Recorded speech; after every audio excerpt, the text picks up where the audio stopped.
Hello friends, आज के video में हम आपके 10वीं कक्षा के विज्ञान के पेपर की बात करेंगे जो आपके अर्धवार्षिक परीक्षा में आने वाला है। तो चलिए वीडियो की शुरुआत करते हैं। तो मैं बता दूं आपको, अगर ये पीडीएफ चाहिए तो आप टेलीग्राम से इसे डाउनलोड कर सकते हैं। आपका 2.5 पौने 3 घंटे का पेपर होने वाला है। आपका बहुविकल्पी प्रश्न की हम बात करें तो पहला क्वेश्चन देखो, वियोजन अभिक्रिया के लिए आवश्यक है, क्या आवश्यक है? उष्मा, प्रकाश, विद्युत या उपयुक्त सभी। तो कौन सा ये तीनों आपके आवश्यक है? उपयुक्त सभी आपका डी आंसर इसका हो जाएगा, है ना। निम्नलिखित में से किस लवण में क्रिस्टलन का जल नहीं होता है? नीला तोता या तूतिया, धोने का सोडा, खाने का सोडा या बेकिंग सोडा, या फिर जिप्सम। तो आपका इसका उत्तर सही हो जाएगा खाने का सोडा। सही उत्तर नंबर सा आपका बिल्कुल सही हो जाएगा। दूसरे में, विद्युत तारों की वेल्डिंग के लिए उपयुक्त मिश्र धातु है? कांसा, पीतल या ब्रांस, सोल्डर, इस्पात। तो आपका कौन सा सही हो जाएगा? सही नंबर ऑप्शन सही हो जाएगा, सोल्डर। आपको इस सारे क्वेश्चंस की जो उत्तर है वो आपको इसी वीडियो में मिल जाएंगे, नीचे आपके टाइप किए हुए हैं। तो वीडियो पूरा देखना। मछली के हृदय में कोष्ठ होते हैं, कितने कोष्ठ होते हैं? 2, 3, 4 और 1। तो आप इनके उत्तर स्वयं भी देवे, मैं वैसे बताने वाला हूँ।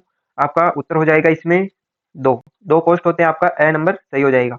पेप्सिन एंजाइम द्वारा पाचन किया जाता है?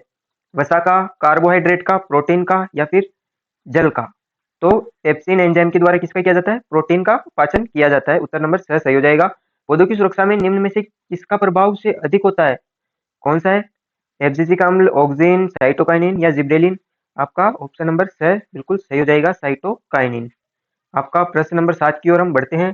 टेस्टोस्टेरोन तथा एस्ट्रोजन संबंधित है? किससे संबंधित है? शर्करा स्तर नियमन, पाचन क्रिया से, यौनारंभ से, उत्सर्जन क्रिया से। तो आपके 7वें में सही नंबर सही हो जाएगा, सही ऑप्शन बिल्कुल सही हो जाएगा, यौनारंभ से, है ना। आपका 8वां क्वेश्चन में हम बढ़ते हैं। प्रकाश का वेग सर्वाधिक होता है? किसमें होता है? कांच में, हवा में, पानी में या फिर निर्वात में। तो आपका निर्वात वाला सही हो जाएगा, बिल्कुल 10 नंबर वाला। किसी समतल दर्पण पर प्रकाश की किरण अभिलंबवत आपतित होती है तो परावर्तन कोण का मान क्या होगा? 90 डिग्री, 180 डिग्री या 0 डिग्री, है ना, या फिर आपकी 45 डिग्री। तो आपका ऑप्शन नंबर बिल्कुल सही हो जाएगा, 0 डिग्री।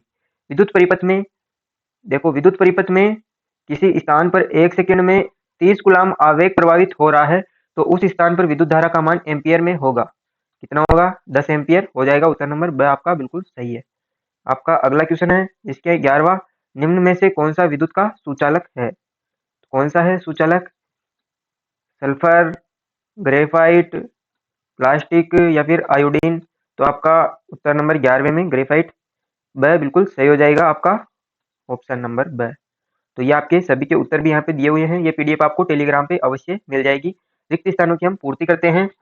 अकोशिक जीवों में भोजन खाली स्थान से लिया जाता है?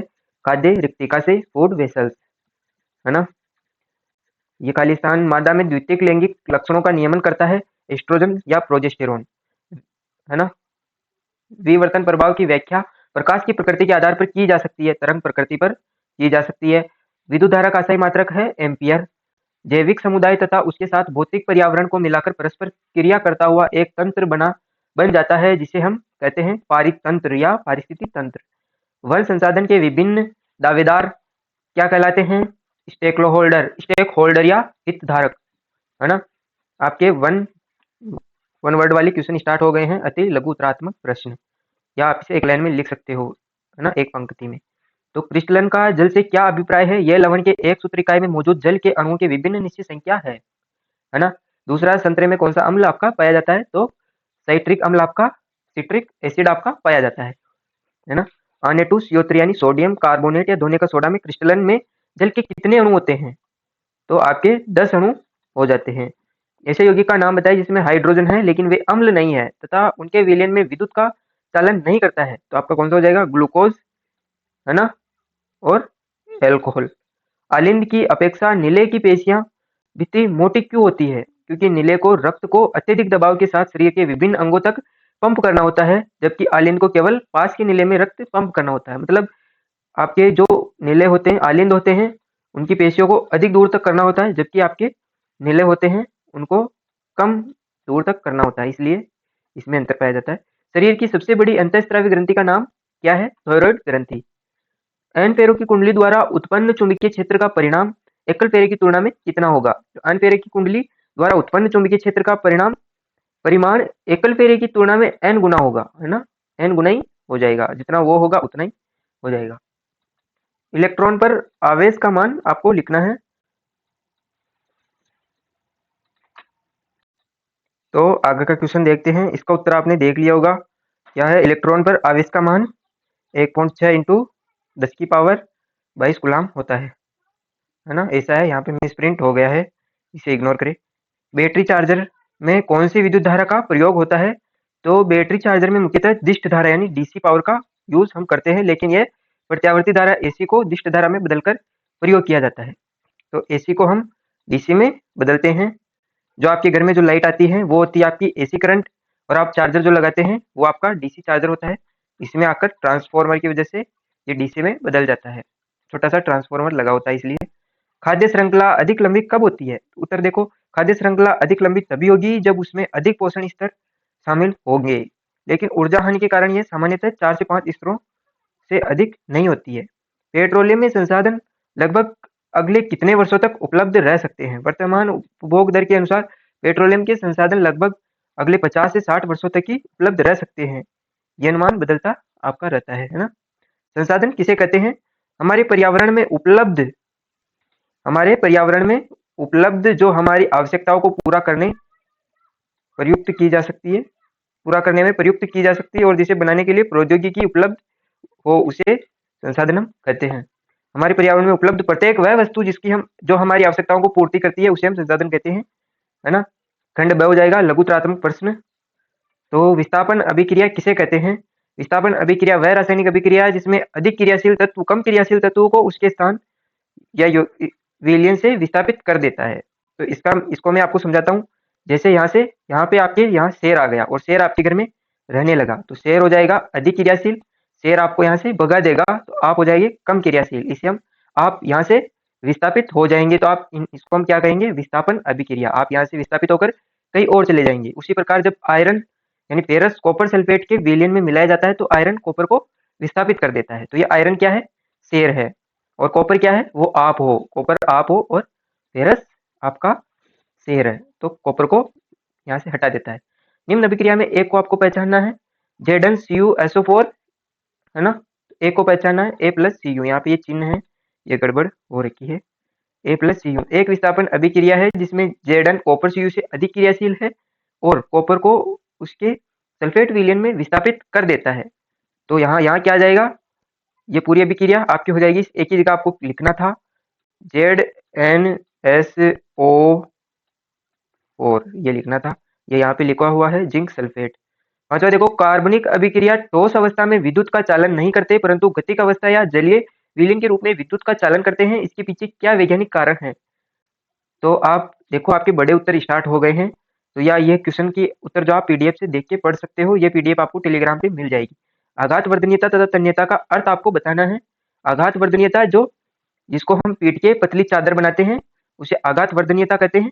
तन्यता जिसे हम तार के रूप में खींचते हैं या खींच कर तार बना देते हैं उसे तन्य धातु कहते हैं, है ना? सातवां क्वेश्चन, जिंक आयरन से अधिक विद्युतधनी है अतः संसारण आयरन से अधिक तेजी से होना चाहिए, लेकिन ऐसा नहीं होता। इसे आयरन के रक्षण यानी गैल्वेनीकरण हेतु प्रयुक्त करते हैं, क्यों?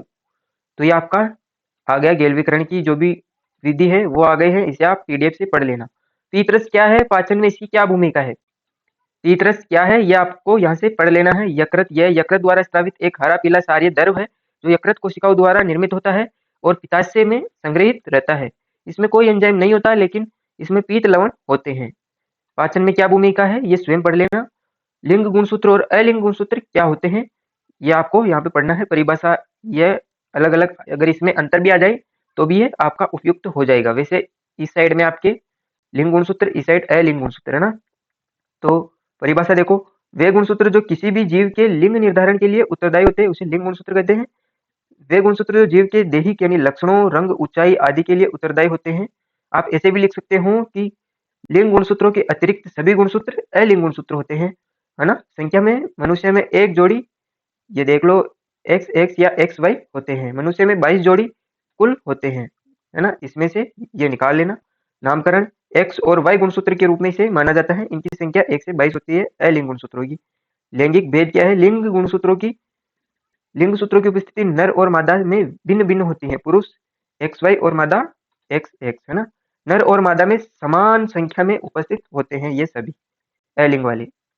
10वां क्वेश्चन है, यदि एक लक्षण ए अलैंगिक प्रजनन वाली समष्टि के 10% सदस्यों में पाया जाता है तथा बी उसी समष्टि में 60% जीवों में पाया जाता है तो कौन सा लक्षण उसमें उत्पन्न होगा? तो आप ये स्वयं पढ़ लेना, काफी इंटरेस्टिंग है ना। गोलीय दर्पणों तथा गोलीय लेंसों के चिन्ह परिपाटी में 2 अंतर आपको बताने हैं। तो चलिए बताते हैं। सभी दूरियां ध्रुव से मापी जाती है ना। इसमें गोलीय दर्पणों में और गोलीय लेंसों में सभी दूरियां प्रकाशीय केंद्र यानी ऑप्टिकल सेंटर से मापी जाती है, या ध्रुव और या केंद्र, है ना। ये आपको समझ में आ गए होंगे। ये 2 अंतर हैं। अवतल दर्पण की फोकस दूरी ऋणात्मक तथा अवतल लेंस की फोकस दूरी भी ऋणात्मक होती है। ये अंतर थोड़ी हुआ। वैसे अंतर 2 अंतर बताने हैं। अवतल लेंस की फोकस दूरी भी ऋणात्मक होती है, याद याद रख लेना। उत्तल दर्पण की फोकस दूरी और उत्तल लेंस की फोकस दूरी धनात्मक होती है ना। 12वां क्वेश्चन है, विद्युत ऊर्जा किसे कहते हैं, समझाना है। विद्युत ऊर्जा वह कुल कार्य है जो विद्युत ऊर्जा द्वारा किसी विद्युत परिपथ में कुछ समय में के लिए प्रवाहित होने पर किया जाता है। ये कुछ समझ में नहीं आई ना, वापस। विद्युत ऊर्जा वह कुल कार्य है, विद्युत ऊर्जा वह कुल कार्य है जो विद्युत धारा द्वारा किसी विद्युत परिपथ में कुछ समय के लिए प्रवाहित होने पर किया जाता है। क्या है? विद्युत ऊर्जा वह कुल कार्य है जो विद्युत धारा द्वारा, जो धारा होती है आपकी, उसके द्वारा किसी परिपथ में, यानी कि किसी परिपथ, जैसे लाइट का बोर्ड होता है, वो उस परिपथ में कुछ समय के लिए प्रवाहित होने पर किया जाता है। कुछ समय के लिए आपकी जो धारा प्रवाहित होती है, ऐसे जैसे ये परिपथ हैं आपके, ये स्विच हो जाएंगे, इसके अंदर सभी के अंदर धारा आएगी, है ना। तो कुल कार्य है, इसमें जो भी धारा उत्पन्न होगी इसका पूरे का कुल कार्य है जो इस परिपथ में धारा आएगी, उसे विद्युत ऊर्जा हम कहते हैं। जब किसी चालक में धारा प्रवाहित होती है तो इलेक्ट्रॉन गति करते हैं और इसी गति को बनाए रखने के लिए एक विभवांतर की आवश्यकता होती है जो ऊर्जा प्रदान करता है ना।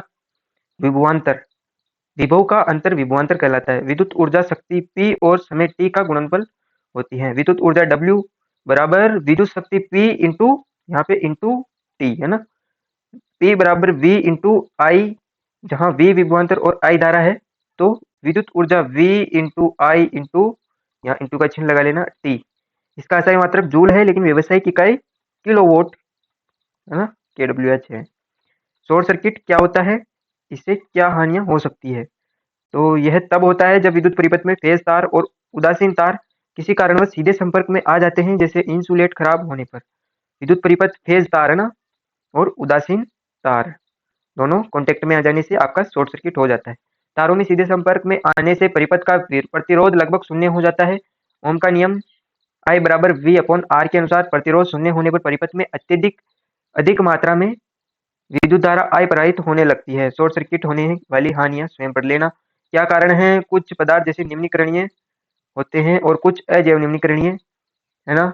ये इसकी कुछ लाइन्स है। पदार्थ के जैव निम्नीकरणीय और अजैव निम्नीकरणीय होने का मुख्य कारण सूक्ष्म जीवों जैसे जीवाणु और कवक यानी फंजाई और उन पदार्थों को तोड़ने की क्षमता पर आपका डिपेंड करता है। जैसे जैव निम्नीकरणीय पदार्थ, इन पदार्थों में ऐसे कार्बनिक अणु होते हैं जिन्हें सूक्ष्म जीवों में पाए जाने वाले विशिष्ट एंजाइम आसानी से सरल हानि रहित पदार्थ जैसे पानी और पोषक तत्व CO, है ना, और अपघटित कर देते हैं। उदाहरण कागज, कपास, पौधे, जानवरों के अपशिष्ट। ये स्वयं पढ़ लेना। आपका लास्ट वाला क्वेश्चन है वसा युक्त, ये भी आप स्वयं पढ़ लेना, ये छोटा सा ही है ना, स्वयं पढ़ लेना। और वीडियो देखने के लिए थैंक यू। आज का वीडियो यही खत्म करते हैं। वीडियो अच्छा लगा हो तो लाइक कर देना। अगर आपको ऐसा वीडियो चाहिए और भी सब्जेक्ट का तो कमेंट कर देना। धन्यवाद, मिलते हैं किसी ऐसे अन्य वीडियो में।